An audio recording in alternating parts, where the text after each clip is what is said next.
nuestros saludos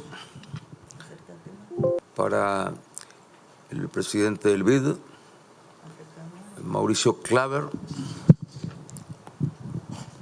para el presidente del Banco Centroamericano, Dante Mossi, y para el presidente del Banco Mundial, David Malpass, y para su vicepresidente, Felipe Jaramillo, que nos acompañan en este encuentro. Igualmente para las autoridades representantes de los hermanos países de El Salvador, Costa Rica, Guatemala, para el primer ministro de Belice, que nos acompaña, y para el presidente Juan Orlando Hernández, que ha estado muy activo en estas iniciativas. Luego de la visita que hizo a Guatemala, visitó Nicaragua y luego logramos ahí intercambiar los gobiernos centroamericanos, los presidentes centroamericanos, y ir buscando cómo desarrollar un camino, haciendo camino al andar. Sí, haciendo camino al andar.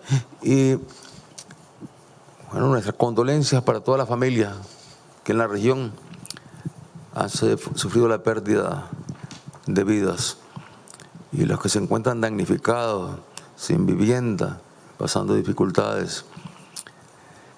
Quiero destacar, tomando en cuenta que la situación realmente es compleja, difícil, como bien lo han descrito los representantes de los países centroamericanos, hay que hacer un reconocimiento, en primer lugar, a las familias centroamericanas y a las instituciones de los estados centroamericanos, instituciones civiles, instituciones armadas, sector salud, los sistemas de prevención y atención de desastres, el pueblo, que ha sabido enfrentar y está enfrentando con mucho valor, con mucha entereza estas pandemias. La pandemia del coronavirus y esta que tiene que ver con los desastres naturales. Y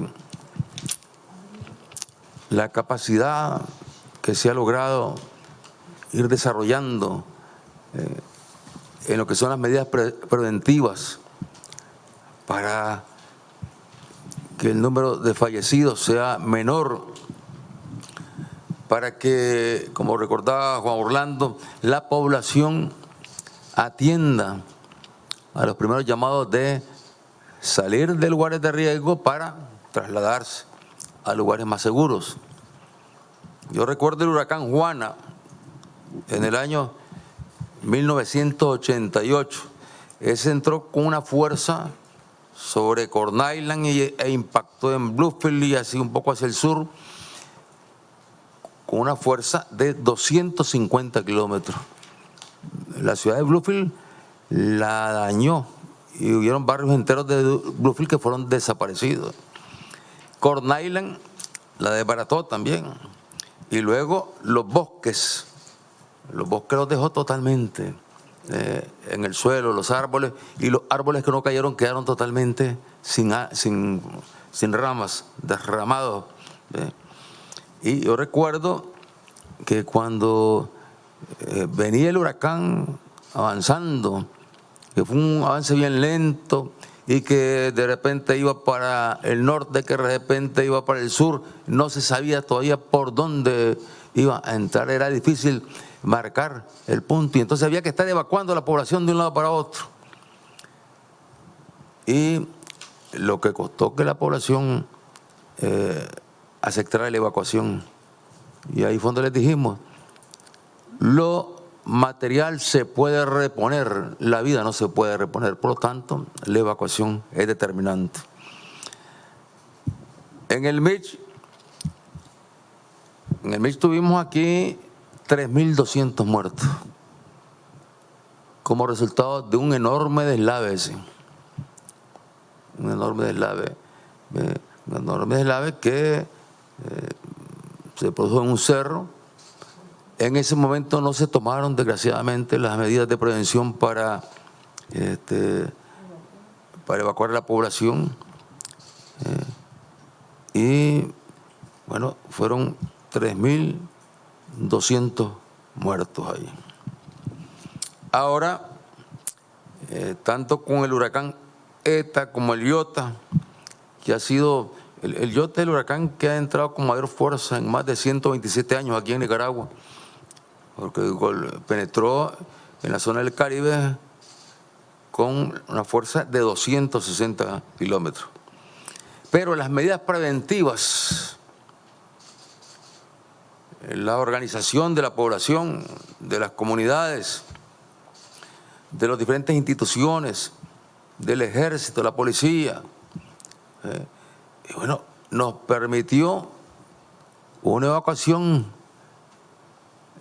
desde los principales puntos de riesgo y luego prácticamente sin tener un solo fallecido por la fortaleza del huracán cuando entró con sus vientos y con su lluvia intensa. Fue después, y lógicamente como resultado del huracán, que en zonas de riesgo, donde la población no atendió la reubicación, ahí se han venido produciendo deslaves. En estos días hemos tenido los últimos deslaves y hemos tenido en total 21 personas fallecidas, algunos niños, otros adultos. Y bueno, hacemos con nuestros propios esfuerzos, con nuestros propios recursos, todo lo que podemos y debemos hacer, y así lo hemos hecho en toda la región centroamericana. Creo que hay que destacar cómo con limitados recursos los pueblos y gobiernos centroamericanos, los pueblos e instituciones centroamericanas estamos enfrentando este golpe de la naturaleza. Y reconocer y agradecer la ayuda, la cooperación de emergencia que ha estado llegando a nuestros países, incluyendo cooperación de los organismos que ustedes representan, que no han dudado pues en trasladar recursos. Y agregando ahí también que coincidió una gestión que teníamos tiempo de estar haciendo con el Fondo Verde, que se le aprobaran unos recursos a Nicaragua. Creo que, bueno, la situación mundial nos indica que no es el mejor momento, pero no hay otro camino que buscar en medio de esta situación mundial donde hay una crisis en la economía global como resultado de la pandemia. O sea, las economías más poderosas del mundo están afectadas, están en crisis, están viendo sus propios problemas y necesitamos que, viendo sus propios problemas, como siempre lo han hecho ellos y lo están haciendo a través de estos organismos, pues le presten atención a estas regiones de Centroamérica, el Caribe y otras zonas del mundo que tienen condiciones muy frágiles y donde el efecto del cambio climático en países que no somos generadores de tóxicos, de veneno que afecten la naturaleza, somos los que más sufrimos el efecto del cambio climático. Y ya estamos clasificados ahí como regiones muy frágiles sobre los cuales hay que desarrollar programas especiales donde nuestros gobiernos tienen que tener la certeza, la seguridad de que los programas tienen que ir, cualquier tipo de programa tiene que ir desarrollándose sobre las bases de la sostenibilidad, respondiendo a lo que los demanda en cuanto a los pasos que debemos de dar, el cambio climático, las medidas que debemos de tomar y buscar el acompañamiento internacional, lógicamente. Quiero llamar la atención, como la llamaba en la reunión que tuvimos con los presidentes centroamericanos, que es urgente que se den pasos en la región centroamericana, tomando en cuenta también que este es un punto de tránsito del narcotráfico y el crimen organizado, que produce la droga en el sur y va hacia el gran mercado del norte. Cuanto más afectada la estabilidad de estos países, cuanto más afectada y desorganizada la sociedad, entonces mayor espacio se le abre al narcotráfico y el crimen organizado para fortalecerse en lo que son sus propósitos de sostener, profundizar un corredor de tránsito hacia los Estados Unidos de Norteamérica, donde está el gran mercado.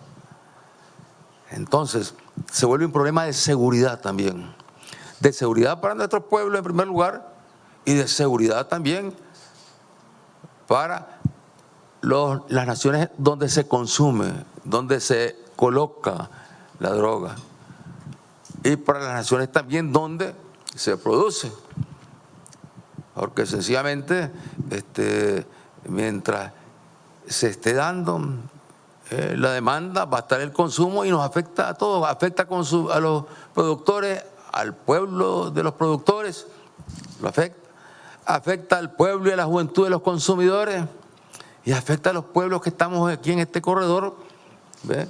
Donde, más allá de los esfuerzos que hacemos para combatir el narcotráfico y el crimen organizado, cuando se presentan situaciones como esta, entonces es como debilitar, porque las fuerzas que ahí están también atendiendo el término narcotráfico, pero bueno, están más concentradas ahorita en el salvamento de vida, en la protección de la población, en el traslado de las familias, darle seguridad en toda la región centroamericana. Entonces se vuelve un problema de seguridad y creo que ese es un punto que tenemos que incorporarlo. Yo recordaba que hay un acuerdo que se tomó ya hace unos cuantos años por la comunidad internacional allá en Ciudad Guatemala, donde se acordó colocar fondos de cara al trabajo, de cara a la producción, porque lógicamente fortaleciendo el trabajo, la educación, la salud de nuestros pueblos, logramos ahí mismo quitarle base al narcotráfico y al crimen organizado. Y fortaleciendo también las instituciones que tienen que lidiar directamente con esas actividades criminales. Creo que el hecho de que estemos aquí reunidos, bueno, realmente es una muestra de un gran sentido de responsabilidad, ¿ve?, de parte de la presidencia del BID, de parte de la presidencia del Banco Centroamericano, de parte de la presidencia del Banco Mundial. Es decir, están prestándole atención a nuestro problema y esperamos que podamos seguir trabajando y articulando pues un plan de acción donde el BESIP, como bien se señala, es un organismo pues que más fácilmente puede articular este plan de acción con los países centroamericanos, acompañado del BID, acompañado del Banco Mundial y otras instituciones, para luego empujarlo, desarrollarlo y buscar los recursos correspondientes. Gracias por darnos la oportunidad de este intercambio que, bueno, le da esperanza a nuestro pueblo de que tendremos un mayor acompañamiento internacional en la batalla heroica que están librando las familias centroamericanas frente a estos desastres naturales, frente al crimen organizado, frente al narcotráfico, frente a la extrema pobreza, frente a la sequía. Ahí estamos dando la batalla e incluso avanzando con indicadores de crecimiento económico que se ven seriamente afectados. Ya solo estos hechos aquí dejan, los primeros cálculos nos indican que nos está afectando el Producto Interno Bruto, nos lo golpea por lo menos en un 4%, 3.5 a 4%, es la primera estimación. Todavía, claro, faltan más elementos para poder tener un muestrario, una información ya definitiva sobre los daños, las pérdidas en el orden económico, hospitales. Nosotros que hemos hecho un esfuerzo enorme para construir hospitales en todo el país, y eso nos ayudó a enfrentar la pandemia. Hemos tenido hospitales destruidos allá en la costa del Caribe. Entonces, vamos a reconstruirlo. Ya estamos trabajando para reconstruirlo y buscando los recursos para reconstruirlo. Entonces, tenemos prioridades de prioridades aquí que, lógicamente, pues habrá que establecerlas en el plan de acción entre los países de Centroamérica con los organismos internacionales. Muchas gracias.